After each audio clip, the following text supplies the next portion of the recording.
আসসালামু আলাইকুম প্রিয় দর্শক, অন্য মঞ্চ অনুষ্ঠানে আপনাদের স্বাগত জানাচ্ছি।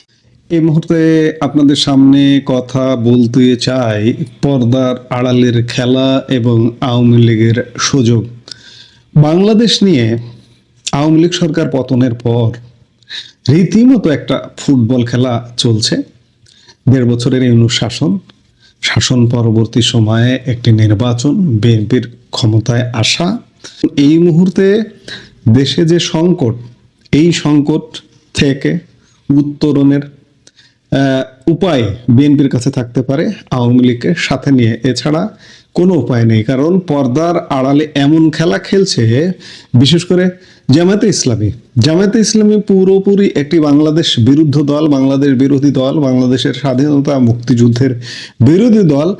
যদিও মুক্তিযুদ্ধপন্থী মানুষদের মন খারাপ হয় যে বিএনপি জামাতের সাথেই তাল মিলিয়ে, একসময় জামাত বিএনপির শরিক ছিল, বিএনপি জামাতকে বাংলাদেশের রাজনীতির সুযোগ দিয়েছে, বাংলাদেশের ক্ষমতার স্বাদ পাইয়ে দিয়েছে, জামাত নেতাদের গাড়িতে ফ্ল্যাগ উঠিয়ে দিয়েছে। এজন্য বাংলাদেশের স্বাধীনতাপন্থী মুক্তিযুদ্ধপন্থী মানুষের মন খারাপ হওয়াটা অমূলক নয়। কিন্তু শেষ বিচারে বাংলাদেশকে যদি বাঁচাতে হয় বিএনপির, যেহেতু বিএনপি এখন ক্ষমতায়, আওয়ামী লীগকে সাথে নিয়ে বাঁচাতে হবে, এছাড়া কোনো উপায় নেই। কি ধরনের খেলা চলছে আমরা সেগুলো একটু এই মুহূর্তে বিশ্লেষণ করতে চাই। বাংলাদেশের রাজনীতি এখন এমন এক সন্ধিক্ষণে দাঁড়িয়ে, যেখানে প্রতিটি মুহূর্তে নতুন নতুন সমীকরণ জন্ম দেবার সম্ভাবনার এক উর্বর ভূমি তৈরি হয়েছে বাংলাদেশ। পর্দার আড়ালে কি এমন খেলা চলছে যা আগামী কয়েক মাসের মধ্যেই বদলে দিতে পারে দেশের মানচিত্র? আজ আমরা এমন কিছু চাঞ্চল্যকর পরিস্থিতি নিয়ে বা সিনারিও নিয়ে বিশ্লেষণ করব, যা হয়তো সাধারণ মানুষের কল্পনারও বাইরে। আপনারা জানেন যে এই মুহূর্তে জামাতের কাছে, এনসিপির কাছে, এমনকি আওয়ামী লীগের লোকজনও এই মুহূর্তে যখন মহামান্য রাষ্ট্রপতি কোনো ভাষণে বিএনপির প্রশংসা করেন, প্রেসিডেন্ট জিয়াউর রহমানের প্রশংসা করেন, খালেদা জিয়ার প্রশংসা করেন, তখন আওয়ামী লীগ নামধারী কিছু লোকজন রাষ্ট্রপতির পদত্যাগ চান। আর জামাত এনসিপি তো চায় প্রতিনিয়ত। জামাত এনসিপির সমর্থনে কখনো কখনো আওয়ামী লীগের লোকজনেরও কথা বলা দেখি। কিন্তু এটা যে কত বড় বিপদ হতে পারে, আত্মঘাতী বিপদ, এটি আওয়ামী লীগের লোকজন কল্পনাও করতে পারে না। রাষ্ট্রপতির পদত্যাগ, সাংবিধানিক কু এবং জামাতে ইসলামের ক্ষমতায় আসার সম্ভাবনা, এই সব কিছুর মাঝে আওয়ামী লীগের টিকে থাকার শেষ সুযোগটি কোথায়, আমরা সেটি খুঁজব। আমাদের প্রথম আলোচনার বিষয় রাষ্ট্রপতি শাহাবুদ্দিনের পদত্যাগ এবং ডক্টর ইউনূসের ভূমিকা। একটি জোরালো সম্ভাবনা নিয়ে রাজনৈতিক মহলে আলোচনা চলছে। রাষ্ট্রপতির পদত্যাগ একটা অমীমাংসিত বিষয় এই মুহূর্তে, কারণ দ্বিধাদ্বন্দ্ব যে রাষ্ট্রপতি থাকছেন নাকি থাকছেন না, রাষ্ট্রপতি পদত্যাগ করছেন নাকি পদত্যাগ করছেন না। ইতিমধ্যে সরকারের 3 মাস হয়ে গেছে, কিন্তু সরকারের পক্ষ থেকে এ ধরনের কোনো আলাপ এখনো পর্যন্ত নেই। কিন্তু জামাতে আছে, এনসিপিতে আছে। কেন তারা রাষ্ট্রপতির পদত্যাগে এত জোর দেন? কেন পদত্যাগ চান? কেন? এর নেপথ্যে কারণ কি? যদি কোনো কারণে রাষ্ট্রপতি শাহাবুদ্দিন পদত্যাগ করেন এবং ডক্টর ইউনূস রাষ্ট্রপতির দায়িত্ব গ্রহণ করেন, তাহলে শেষ। ডক্টর ইউনূস রাষ্ট্রপতির দায়িত্ব গ্রহণ করেন এই কথাটা বলছে, কিন্তু কখনো কখনো মনে হয় যে ডক্টর ইউনূসের বিকল্প, আমি ডিপ স্টেটের কথা বলি, ডক্টর ইউনূসের বিকল্প অন্য কেউ, অন্য কোনো মুখও যদি রাষ্ট্রপতির পদে আসীন হন, তাহলেও কিন্তু আপনি বিপদ থেকে রক্ষা পাবেন না। ডক্টর ইউনূস ইতিমধ্যে বাংলাদেশে বিতর্কিত হয়ে গেছে, বাংলাদেশের সব মানুষের মনে। ডিপ স্টেট হয়তো ভাবতে পারে যে ডক্টর ইউনূস যেহেতু বিতর্কিত হয়ে গেছে, তার বিকল্প অন্য কোনো মুখকে আমরা রাষ্ট্রপতি বানিয়ে অন্ততপক্ষে বাংলাদেশের মানুষকে বুঝতে দেই যে না, এই লোকটা, আমরা ইউনূসকে ফেলে দিয়েছি। আবার ইউনূসও হতে পারেন, অস্বাভাবিক কিছু না। যেটি হোক না কেন, আজকের রাষ্ট্রপতি চেঞ্জ মানে বাংলাদেশের জন্য এক মহা বিপদ, ভয়ঙ্কর বিপদ, 10 নম্বর মহাবিপদ সংকেত যে আছে, এতে কোনো সন্দেহ নাই। এবং রাষ্ট্রপতি যে বা যিনি আসবেন না কেন, সেখানে একটি সাংবিধানিক কু বা সাংবিধানিক অভ্যুত্থানের আশঙ্কা উড়িয়ে দেওয়া যায় না। এই পরিকল্পনার মূল উদ্দেশ্য হতে পারে জামাতে ইসলামীকে রাষ্ট্র ক্ষমতায় বসানো। আপনারা নিশ্চয়ই পাকিস্তানের রাজনীতির কথা মনে করতে পারেন। কয়েক বছর আগে যেভাবে ইমরান খানকে ক্ষমতা থেকে সরানো হয়েছিল, অনেকটা সেই আদলে বাংলাদেশে একটি প্রক্রিয়ার মাধ্যমে ক্ষমতার রদ বদল ঘটানো হতে পারে। তার মানে প্রধানমন্ত্রী তারেক রহমানকে সরিয়ে এমন হতে পারে রাজনৈতিক দলকেই অন্তর্বর্তী এই সংসদ বজায় রেখে, যেভাবে আপনাদের মনে আছে শাহবাজ শরীফ, ইমরান খান যাওয়ার পরেই কিন্তু শাহবাজ শরীফকে ক্ষমতায় বসানো হয়েছিল। ডক্টর ইউনূস বা ডক্টর ইউনূসের বিকল্প মুখের মাধ্যমে জামাতকে সামনে আনার এই কৌশলটি হতে পারে অত্যন্ত সূক্ষ্ম এবং আইনি মারপ্যাচের আবরণে ঢাকা একটি মাস্টার প্ল্যান। এখন প্রশ্ন আসছে, যদি রাষ্ট্রপতি শাহাবুদ্দিন পদত্যাগ করেন এবং বিএনপি তাদের পক্ষ থেকে ডক্টর মঈন খান অথবা মির্জা ফখরুল ইসলাম আলমগীরকেও রাষ্ট্রপতি হিসেবে মনোনীত করে, তবে পরিস্থিতি কোন দিকে যাবে? ধরে নিলাম যে ইউনূস রাষ্ট্রপতি হলেন না, কিংবা ইউনূসের বিকল্প সুশীল কেউ রাষ্ট্রপতি হলেন না, দলীয় কেউ রাষ্ট্রপতি হলেন, মঈন খান কিংবা মির্জা ফখরুল ইসলাম আলমগীর, তাহলে কি ঘটতে পারে? রাজনৈতিক বিশ্লেষকদের একটি অংশ মনে করছেন এই পরিস্থিতিতেও একটি শক্তিশালী সম্ভাবনা রয়েছে যে বিএনপি মনোনীত সেই রাষ্ট্রপতি শেষ পর্যন্ত জামাতের সাথে হাত মেলাতে পারেন।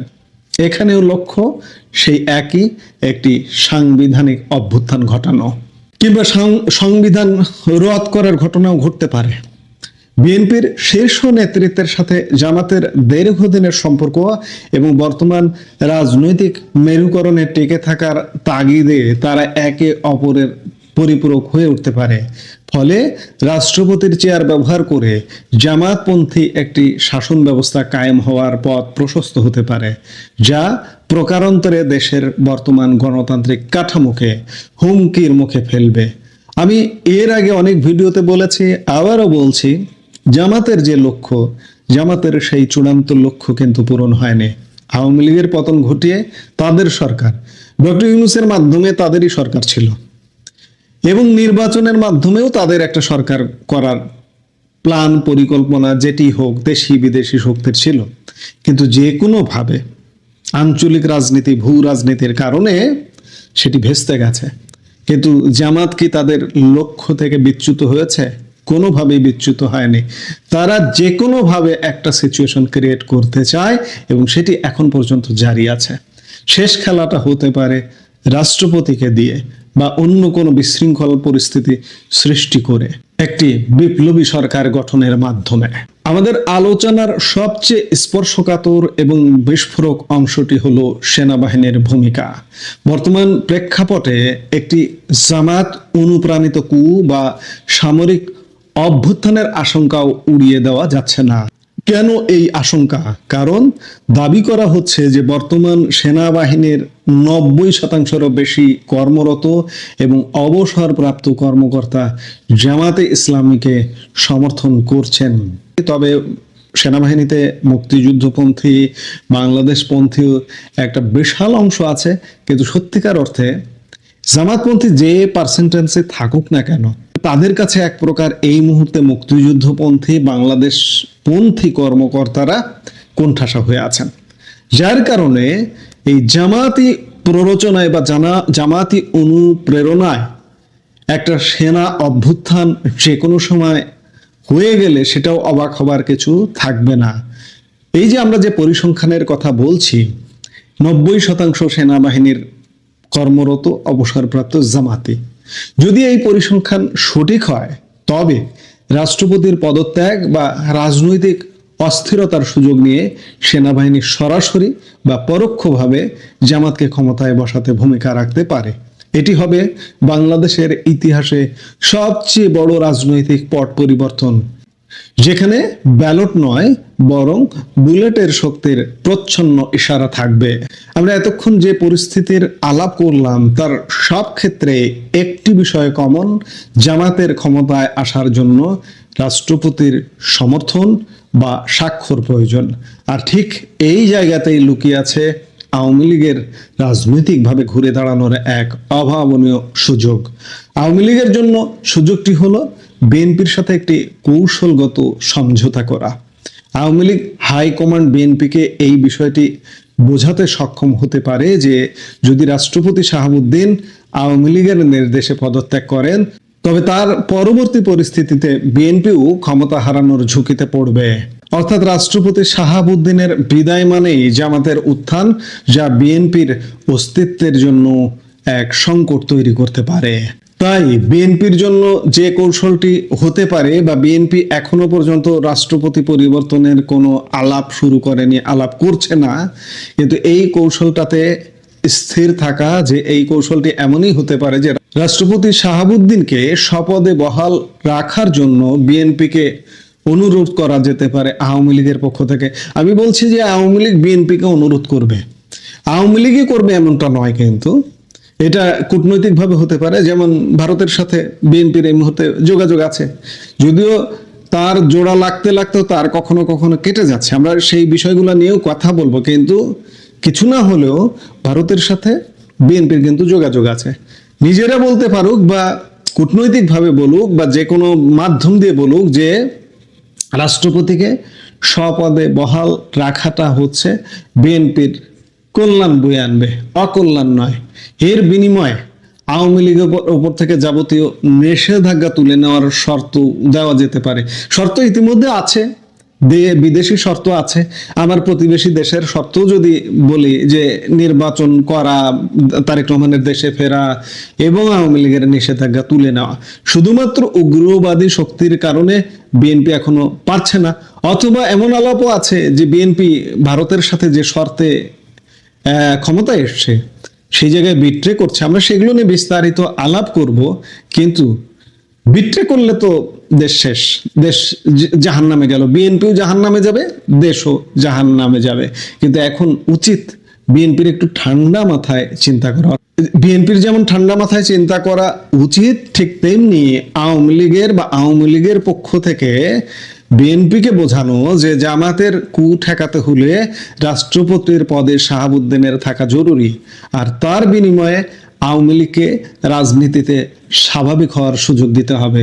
সুপ্রিয় দর্শক, রাজনীতির এই দাবা খেলায় কে শেষ পর্যন্ত কিস্তিমাত করবে তা সময় বলে দেবে। তবে রাষ্ট্রপতির পদকে কেন্দ্র করে জামাত, বিএনপি, সেনাবাহিনী এবং আওয়ামী লীগের এই চতুর্মুখী লড়াই বাংলাদেশকে কোন দিকে নিয়ে যায় সেটি এখন দেখার বিষয়। আমরা নিশ্চয়ই দেখব, বাংলাদেশের নাগরিক হিসেবে, পর্যবেক্ষক হিসেবে বাংলাদেশের রাজনীতির যে এই অন্ধকার অমানিসা, এই অমানিসা কিভাবে কাটে আমাদের দেখতে হবে, এছাড়া উপায় নেই।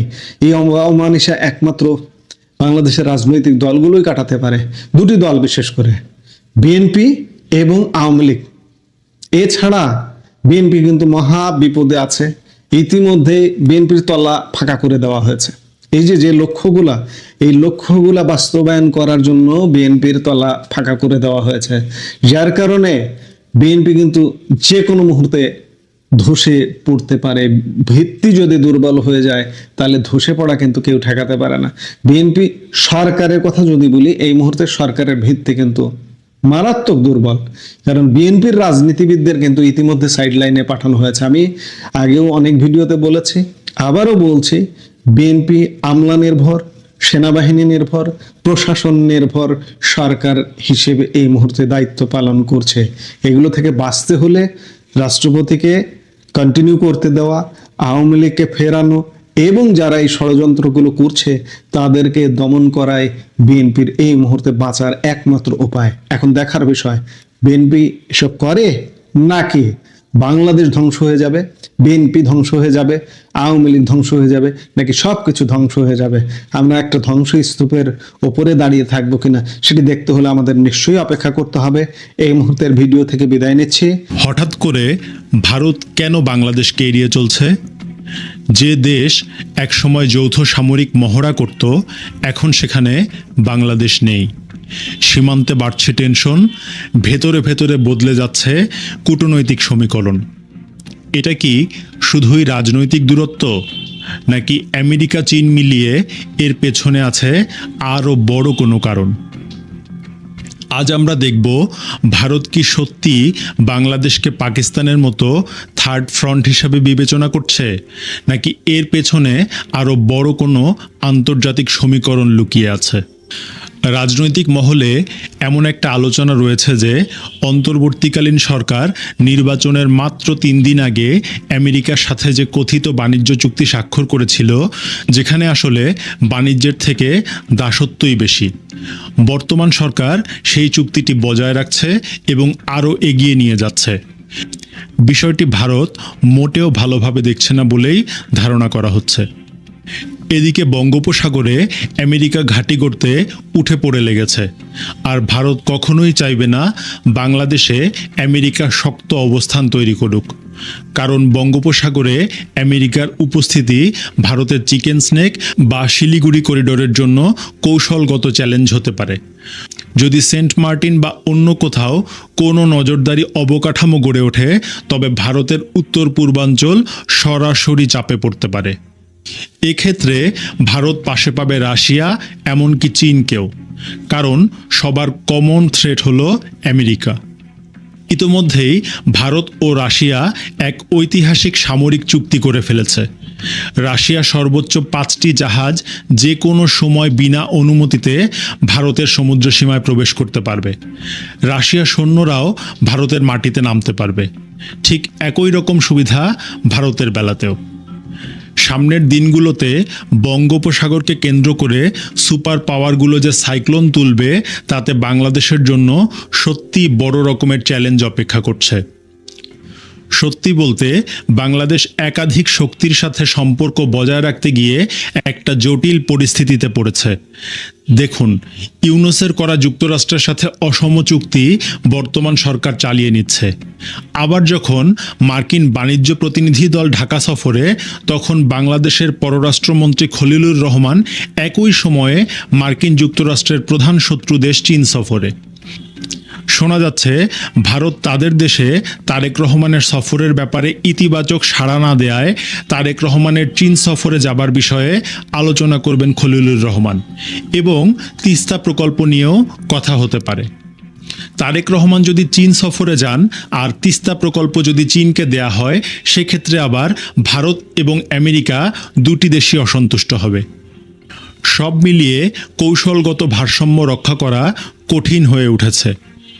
অনেক বিশ্লেষকের মতে এখানে একটি ব্যালেন্সড ডিপ্লোমেসি অত্যন্ত গুরুত্বপূর্ণ, যেখানে সব পক্ষের সাথে সম্পর্ক বজায় রেখে জাতীয় স্বার্থকে অগ্রাধিকার দেওয়া হয়।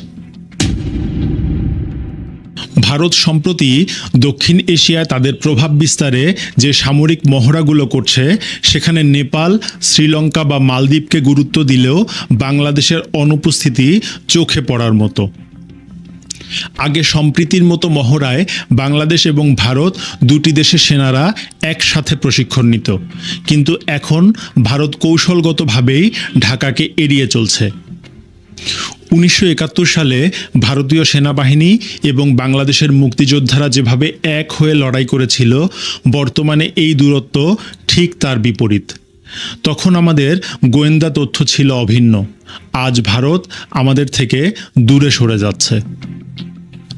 আপনার কি মনে হয় সামরিক মহড়া থেকে বাংলাদেশকে বাদ দেওয়া ভারতের একটি সতর্কবার্তা? তারা কি এর মাধ্যমে বিশ্বকে অন্য কোনো বার্তা দিতে চাইছে? সীমান্তে কুমির বা সাপ ছাড়ার বিষয়টি হয়তো আমার মতো অনেকের কাছেই অবিশ্বাস্য শোনাতে পারে।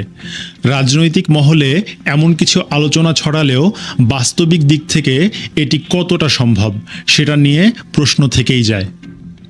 ভূ রাজনীতির ভাষায় এ ধরনের আলোচনাকে অনেক সময় সাইকোলজিক্যাল ওয়ারফেয়ার হিসাবে দেখা হয়, অর্থাৎ সরাসরি কিছু না করেও একটি ভয় বা বার্তা তৈরি করা। ড্রোন এবং ইলেকট্রনিক নজরদারির পাশাপাশি এমন গুঞ্জন ছড়ানো এক ধরনের কৌশল হতে পারে। বাস্তবতা হলো কুমির কিংবা সাপ দুটো প্রাণী নিয়ন্ত্রণের বাইরে চলে যেতে পারে এবং ডাঙায় উঠে এলে তা উভয় পক্ষের জন্যই ঝুঁকিপূর্ণ। তাই এটিকে সরাসরি প্রতিরক্ষা কৌশল হিসেবে দেখার চেয়ে একটি মনস্তাত্ত্বিক বার্তা হিসেবে দেখাই যুক্তিযুক্ত। ব্যক্তিগতভাবে আমার কাছে মনে হয় ভারতের পক্ষে বাংলাদেশের সাথে দূরত্ব বোঝাতে এমন পদ্ধতির প্রয়োজন নেই, কারণ অতীতেও আমরা দেখেছি ট্রানজিট বন্ধ করা সহ বিভিন্ন চুক্তি বাতিলের মাধ্যমে সম্পর্কের টানাপোড়েন স্পষ্ট করা হয়েছে। এমনকি বাংলাদেশে খাদ্যপণ্য রপ্তানিও তাদের একটি গুরুত্বপূর্ণ হাতিয়ার। আপনি কি মনে করেন এই ধরনের আলোচনা কি শুধুই অনুপ্রবেশ ঠেকানোর অংশ, নাকি এর পেছনে আরও গভীর কোনো বার্তা লুকিয়ে আছে? অতীতে আমরা দেখেছি ভারতের প্রতিরক্ষা বিশ্লেষকরা টু ফ্রন্ট ওয়ার, যেখানে পাকিস্তান এবং চীন ছিল, সেই ধারণার বাইরে গিয়ে থ্রি ফ্রন্ট নিয়ে আলোচনা শুরু করেছেন। সেই প্রেক্ষাপটে বাংলাদেশ সীমান্তকেও নতুনভাবে মূল্যায়ন করা হচ্ছে, আর এর শুরু হয়েছিল ইউনূসের আমলে। ভারত পাকিস্তান সীমান্তে যে সমস্ত অস্ত্র এবং যুদ্ধ সরঞ্জাম মজুদ রেখেছে, ঠিক একই রকমভাবে ফ্রান্সের রাফেল থেকে শুরু করে রাশিয়ার সুখোই সব মজুদ করে রেখেছে বাংলাদেশের সীমান্ত সংলগ্ন হাসিমারা এয়ারবেসে। এছাড়াও সীমান্তে নজরদারি বাড়ানো, বিএসএফ এর শক্তি বৃদ্ধি, সীমান্তবর্তী এলাকায় খুব দ্রুততম সময়ে ক্যান্টনমেন্ট এবং রাস্তা নির্মাণ করেছে ভারত। যে দেশটি একসময় আমাদের স্বাধীনতা সংগ্রামে পাশে ছিল, আজ সেই সম্পর্কের জায়গায় দূরত্ব তৈরি হচ্ছে। এটা নিঃসন্দেহে একটা গুরুত্বপূর্ণ পরিবর্তন। অনেক বিশ্লেষকের মতে এই পরিবর্তনের পেছনে বাংলাদেশের কূটনৈতিক অবস্থান এবং সিদ্ধান্তগুলো ভূমিকা রেখেছে। যদি এই পরিস্থিতি দীর্ঘস্থায়ী হয়, তাহলে শুধু ভারত নয়, তার মিত্র রাষ্ট্র এবং প্রতিষ্ঠানগুলো বাংলাদেশে বড় বিনিয়োগ বা সামরিক সহযোগিতা নিয়ে আরও সতর্ক অবস্থান নিতে পারে। পশ্চিমবঙ্গে বিজেপির জয়ের ফলে ভারতের জন্য বাংলাদেশকে বিভিন্ন দিক থেকে কৌশলগতভাবে চাপে রাখা তুলনামূলক সহজ হয়ে যাবে। তিস্তার পানি বন্টন, শেখ হাসিনার করা 30 বছর মেয়াদী গঙ্গা চুক্তির নবায়ন, নিত্যপণ্যের রপ্তানি, সবকিছুই এখন দর কষাকষির অংশ হয়ে উঠতে পারে। তবে পশ্চিমবঙ্গে বিজেপি জয় পেয়েই যে তারা বাংলাদেশে আওয়ামী লীগকে এনে বসিয়ে দেবে, এমনটা ভাবার কোনো কারণ নাই। কারণ ভারত হুট করে বাংলাদেশে প্রবেশ করে আন্তর্জাতিক প্রশ্নের মুখে পড়তে চাইবে না। কিন্তু আওয়ামী লীগ যদি রাজনৈতিকভাবে নিজেদের ফিরে আসাকে ত্বরান্বিত করতে পারে, সেক্ষেত্রে ভারত সমর্থন দেবে। আবার এটাও ভাবার কারণ নাই যে ভারত এই সরকারকে অকুণ্ঠ সমর্থন দিয়ে যাবে। কারণ আমি শুরুতেই বললাম, আমেরিকার বঙ্গোপসাগরে ঘাঁটি করতে চাওয়া ভারতের সিকিউরিটির জন্য থ্রেট। আর সিকিউরিটি থ্রেট হলে বাংলাদেশ যতই বাণিজ্য করুক, ভারত কখনোই চুপচাপ বসে থাকবে না। কারণ তাদের কাছে নিজেদের দেশের সিকিউরিটি সবার আগে। এই প্রেক্ষাপটে বাংলাদেশের জন্য সবথেকে জরুরি হলো দক্ষ কূটনৈতিক পরিচালনা এবং কার্যকর ক্রাইসিস ম্যানেজমেন্ট। এখন একটা বিষয় খেয়াল করা খুবই জরুরি। দীর্ঘদিন ধরে একটা ন্যারেটিভ প্রচলিত ছিল যে শেখ হাসিনা বাংলাদেশকে ভারতের কাছে বিক্রি করে দিয়েছেন, অথচ ইউনূস তার শাসনামলে একটি দাসত্বের চুক্তিও দেখাতে পারে নাই। উল্টো ভারত শেখ হাসিনার সময়ে দেয়া বিভিন্ন সুবিধা বন্ধের মাধ্যমে বাংলাদেশকেই চাপে ফেলেছে। এখন সবার সামনে পরিষ্কার, শেখ হাসিনা ভারতের কাছে দেশ বিক্রি করেন নাই, বরং ইউনূস আমেরিকার সঙ্গে দাসত্বের চুক্তি করে বাংলাদেশকে চতুর্দিক থেকে বিপদে ফেলে গিয়েছে। তাই বর্তমান বাস্তবতা সত্যিই অনেক বেশি জটিল এবং বহুপাক্ষিক। পশ্চিমবঙ্গের নির্বাচনের পর বাংলাদেশকে নিয়ে ঠিক কী ধরনের কৌশল গ্রহণ করবে ভারত, তা সময়ই বলে দেবে। তবে সুপার পাওয়ার আমেরিকার বাংলাদেশে ঢোকার চেষ্টা যেমন ভারত, রাশিয়া এবং চীনকে একত্রিত করবে, ঠিক তেমনি বাংলাদেশকেও দোটানায় ফেলতে পারে। তবে কি আগামী দিনগুলো বাংলাদেশের কূটনীতির জন্য একটি বড় পরীক্ষা হতে যাচ্ছে?